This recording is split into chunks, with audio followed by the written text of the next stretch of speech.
Hi friends, ఎలా ఉన్నారు? అందరూ బాగున్నారా? నేనైతే చాలా బాగున్నానండి. ఈరోజు సండే స్పెషల్ ఏంటంటే బోటి కర్రీ.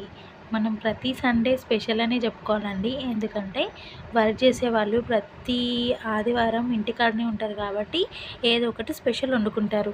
దాంట్లో భాగంగా ఈరోజు మా ఇంట్లో అయితే బోటి కర్రీ అయితే చేసుకుంటున్నాం. అయితే మీకు ఈరోజు నేను మా ఇంట్లో ఎలా స్పెషల్గా వండుకుంటానో మీకు ఈ వీడియోలో చెప్పబోతున్నానండి.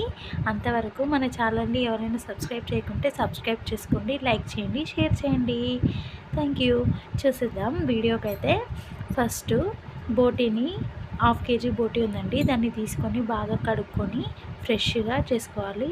దాంట్లో కొంచెం సాల్ట్ యాడ్ చేసుకొని మరియు పసుపు యాడ్ చేసుకున్న తర్వాత దాంట్లో హాఫ్ గ్లాస్ వాటర్ వరకు వాటర్ పోసుకొని ఇంకా స్టవ్ పైన పెట్టుకొని ఒక 3 విజిల్స్ వచ్చే వరకు మనము ఉడికించుకోవాలి. తర్వాత ఒక ప్యాన్ తీసుకొని దాంట్లో ఒక 3 టేబుల్ స్పూన్స్ వరకు ఆయిల్ వేసుకోవాలండి. తర్వాత దాంట్లో సాజీరా ఇంకా 2 యాలకులు యాడ్ చేసుకున్న తర్వాత దాంట్లోనే 3 పచ్చిమిర్చీలు ఇంకా 3 పెద్ద సైజు ఆనియన్స్ కట్ చేసుకొని దాంట్లో వేసుకోవాలి. తర్వాత దాంట్లోనే బాగా వేగిన తర్వాత మనం కొంచెం అల్లం వెల్లుల్లి పేస్ట్ అయితే యాడ్ చేసుకోవాలి. అల్లం వెల్లుల్లి పేస్ట్ ఏంటంటే మొత్తం పచ్చి వాసన పోయేంత వరకు వేగనివ్వాలండి. అలా వేగనిస్తేనే మనకు ఆయిల్లో బాగా ఉడికి మంచి టేస్ట్ వస్తుంది. తర్వాత మనం ఆల్రెడీ ఉడికించి తీసుకున్నాం కదా బోటీని, ఆ బోటీని అయితే మనం ప్యాన్లో వేసేసుకోవాలి. దాంట్లో బాగా కలిపిన తర్వాత ఆల్రెడీ దాంట్లో సాల్ట్ ఇంకా పసుపు యాడ్ చేసాం కాబట్టి కొంచెం పసుపునైతే యాడ్ చేసుకోవాలి. యాడ్ చేసుకొని ఒకసారి కలుపుకున్న తర్వాత ఆయిల్ అంతా పైకి వచ్చేంత వరకు ఉడికించుకోవాలి. తర్వాత దాంట్లో కొంచెం మన టేస్ట్కి తగ్గట్టు కారం పొడిని అయితే యాడ్ చేసుకోవాలండి. మేమైతే చాలా కారం తింటాం. తర్వాత దాన్ని ఒక 3 మినిట్స్ లేదా 4 మినిట్స్ ఉడికించిన తర్వాత ఆయిల్ అంతా పైకి వస్తుంది. తర్వాత ఒక 5 మినిట్స్ని దాన్ని ప్యాన్ పైన మూత పెట్టి బాగా వేగనించాలండి.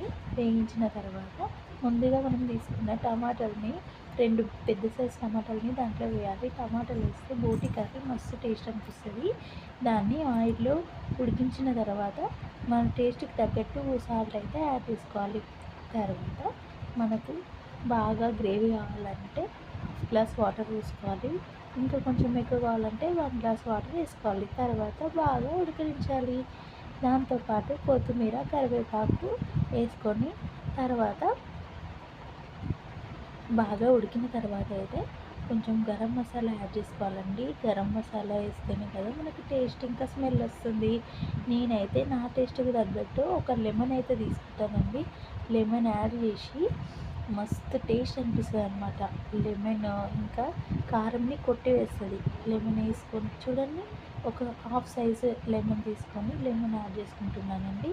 లెమన్ బాగా ఉడకాలండి. కర్రీలో బాగా ఉడికితేనే టేస్ట్ వస్తుంది. తర్వాత కొత్తిమీరతో గార్నిష్ చేసుకుంటే బోటి curry ready. Thank you for watching.